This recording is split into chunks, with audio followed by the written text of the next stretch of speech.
Welcome to Afghanistan's important headlines for Tuesday, July 29.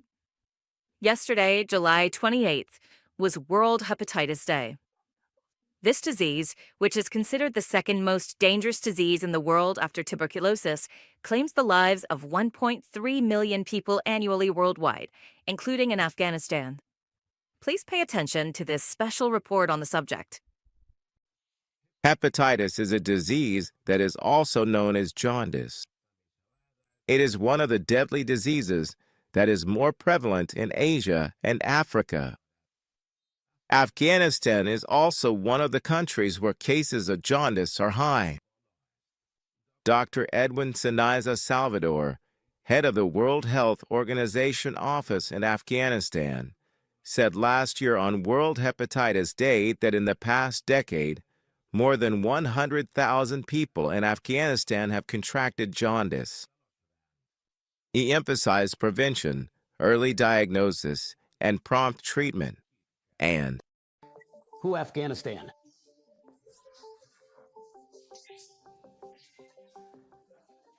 We ask everyone to focus on testing, treatment, and vaccination. Across the world, 304 million people are living with chronic hepatitis B and C. Every 30 seconds, one person dies due to hepatitis-related diseases. In the past decade, more than 100,000 people in Afghanistan have contracted hepatitis, including 70,000 cases of type B or black jaundice and 30,000 cases of type C or white jaundice. We need to accelerate our efforts in prevention, diagnosis, and treatment to save more lives and improve health outcomes. Together, we can make the elimination of black and white jaundice a reality.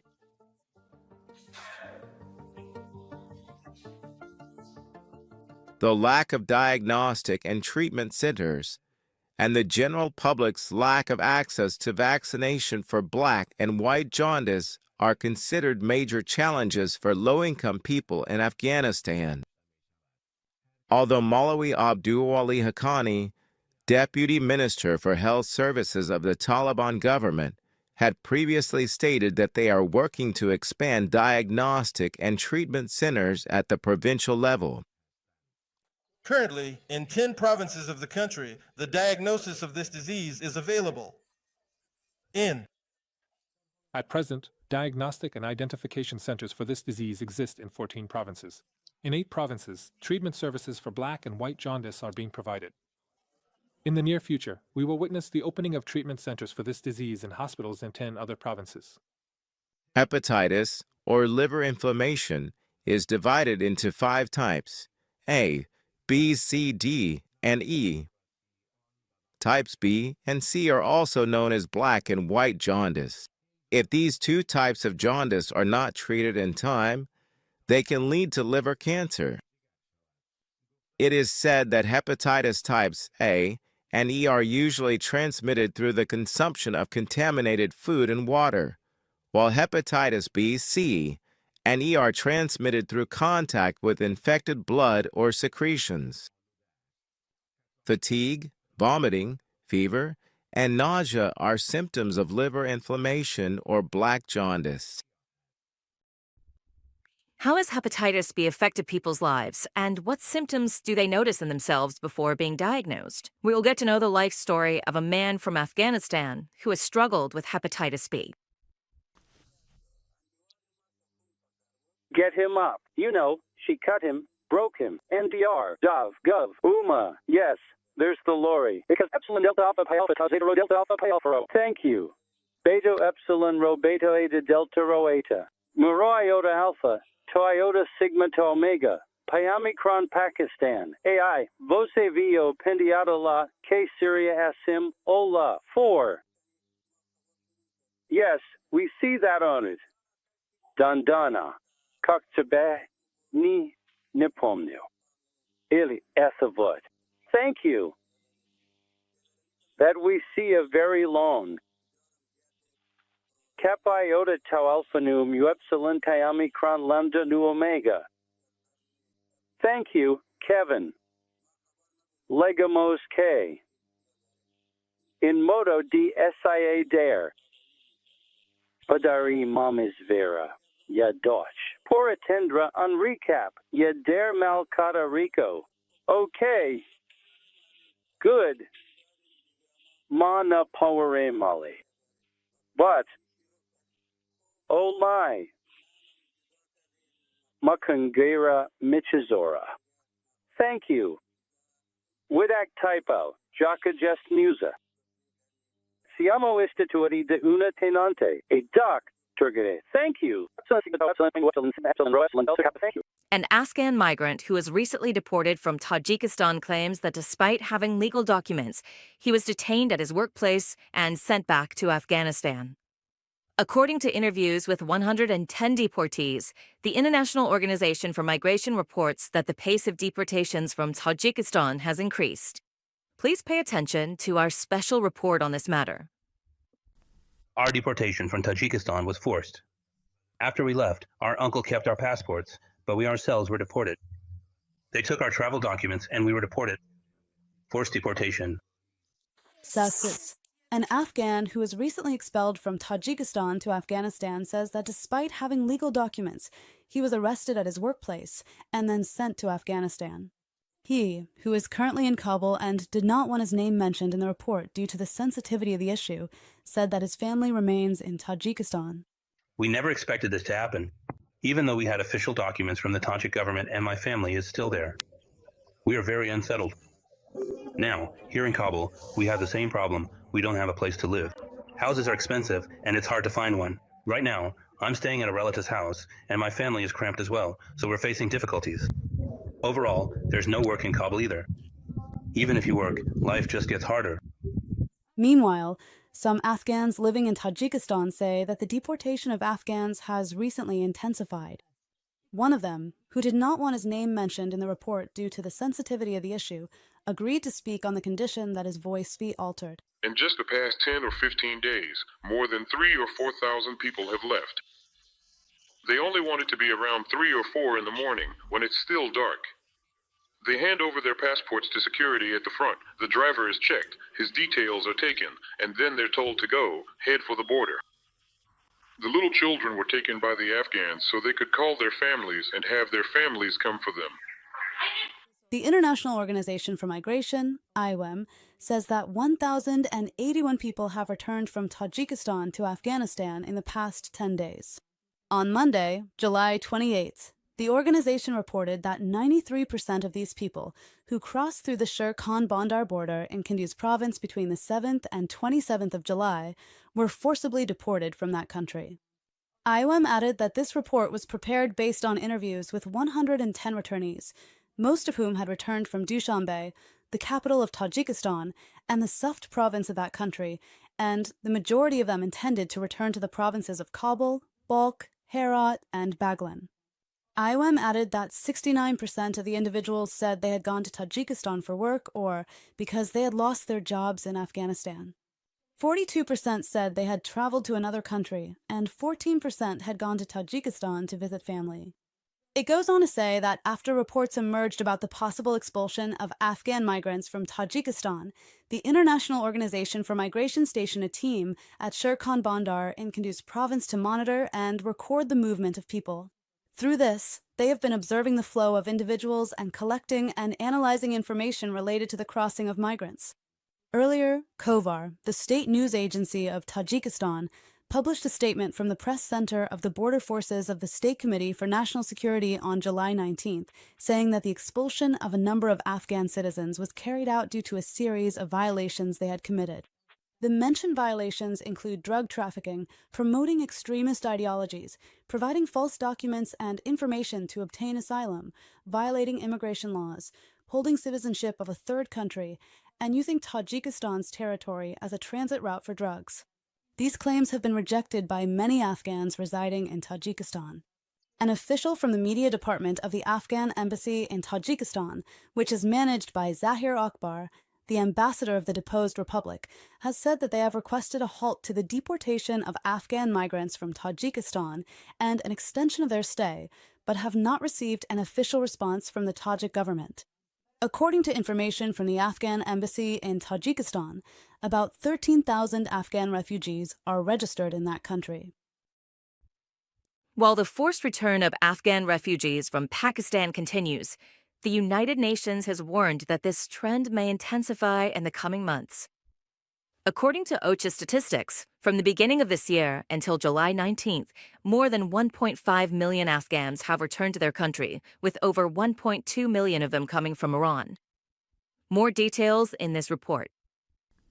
While the forced return of undocumented Afghan refugees and those holding ACC cards from Pakistan continues at a rapid pace, the United Nations Office for the Coordination of Humanitarian Affairs has announced that the number of Afghan refugees returning from Pakistan may increase in the coming months. In a statement released on Sunday, July 27th, he referred to the 1.4 million holders of PR cards residing in the country, noting that the Pakistani government has decided not to renew their cards, and added that this decision is the reason for the increase. The validity period of these cards ended on June 30th. He stated that from the beginning of this year until July 19th, 1,541,000 Afghans have returned to Afghanistan, of which more than 1,200,000 are Afghans who returned from Iran. The statement says that although there has been a gradual decrease in the number of returnees from Iran over the past 10 days, the number of Afghans who returned from that country between July 1st and July 19th has reached 460,000. The statement adds that this decrease may be the result of recent talks between Iran and the Taliban government in Afghanistan. He also stated that from the beginning of this year until July 19th, 340,000 Afghans have returned from Pakistan. This comes as Pakistan has recently accelerated the process of deporting undocumented Afghan refugees from the country. A number of Afghans living in this country say that Pakistan, on one hand, has stopped extending residence visas for Afghans, and on the other hand, has expedited their arrest and deportation. Many Afghans residing in Pakistan who have immigration cases for other countries are mostly living in this country with residence visas. However, after June 26th, the extension of their visas has been halted, and this has caused serious problems for thousands of Afghan refugees living in this country. Although Pakistan has not officially commented on this matter, it is apparently said that the uncertain fate of Afghan refugees' cases has forced Pakistan to deport those with pending cases back to Afghanistan. An Afghan human rights activist living in Islamabad, who resides there with 4 other family members and, due to the sensitivity of the issue, does not want their name or real voice to be published in the report, said that out of fear of being arrested by the police, they can't even leave the house and are facing severe difficulties. This is one of the ways being prepared for the forced deportation of Afghans. Because most Afghans living here are staying based on visas, and if their visas are not renewed or not issued, we are at risk of forced deportation. And when we go to Afghanistan, our lives are in danger there. There were many activists and journalists who, when they returned to Afghanistan or were deported, unfortunately ended up in prison. They were tortured, killed, and assaulted.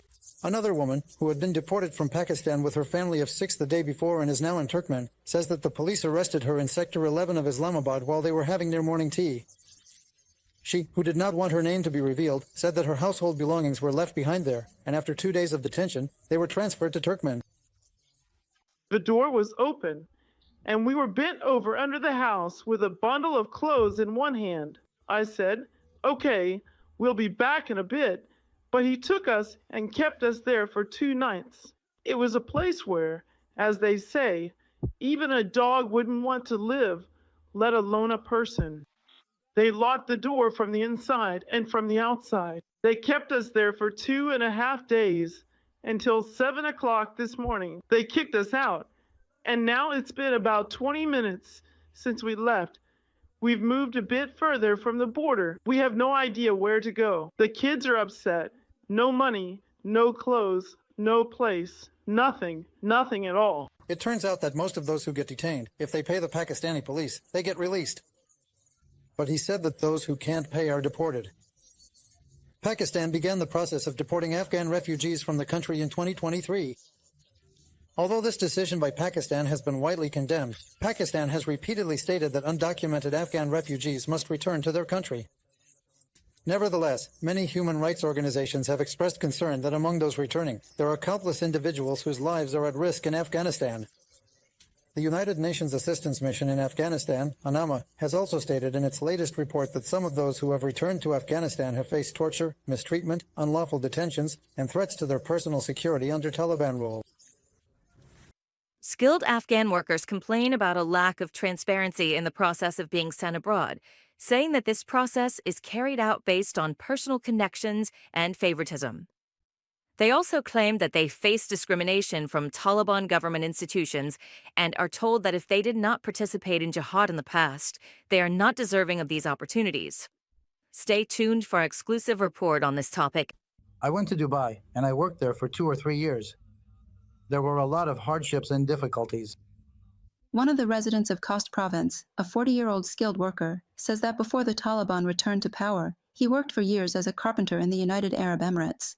However, for the past 4 years, due to not receiving a visa, he has been stuck in Afghanistan and now faces serious problems providing for his family. He, who did not want his name mentioned in the report, said that he is responsible for supporting a family of 17. He cannot find work inside the country, and according to him, due to the lack of transparency in the process of sending skilled workers abroad, he has not been able to leave the country. Every day I try, but I still can't even make $10. Every day I try to go abroad for work, but visas cost between $7,000 to $8,000. The Taliban only send people legally who have connections, people who aren't even skilled at all. We want the Islamic Emirate to send skilled people who really know their work. When we go to apply, they ask who you have worked with before and what your background is. We spend all day looking for work, but there's nothing. What should we do? Many young people have committed suicide for this very reason. Another resident of Paktia province, who along with some of his friends has professional skills in various fields, has raised a similar concern and says they cannot afford to get work visas abroad, especially for Arab and Gulf countries. He also did not want his name mentioned in the report and said that, even inside the country, there are no job opportunities for thousands of people like him. I don't think he understood this at all. There are people who, what can they do? The process of sending workers abroad is not transparent. Unless someone has connections or is related to people in the system, they can't go abroad. There are no job opportunities here either. People's businesses and trade have completely stopped. The economic situation is at zero. The countries that want workers should monitor the transparency of this process. Another thing we want is for more opportunities to be provided for Afghan workers. And they should also create new opportunities. These young people and skilled workers also claim that they face discrimination from various Taliban government institutions and are told that if they did not participate in their jihad ranks in the past, they are not eligible to be included in this process. They are calling on the Taliban government to provide them with job opportunities both inside and outside the country. This is a demand that officials from the National Workers' Union of Afghanistan also emphasize. One of the leaders and officials of this union, who did not want their name mentioned in the report due to the sensitivity of the issue, said that over the past 4 years, the Taliban government has not shared any policy regarding Afghan workers with this union, nor has there been any coordination to listen to their demands and questions. Unfortunately, up to now, we have not been able to meet with the new government with these new cadres. Unfortunately, so far we have not been able to meet or talk with the new government. They should establish some kind of policy or procedure for the workers so that we can introduce the workers accordingly and they can transfer them. A clear procedure needs to be established so that workers' rights can be enforced and followed up accordingly.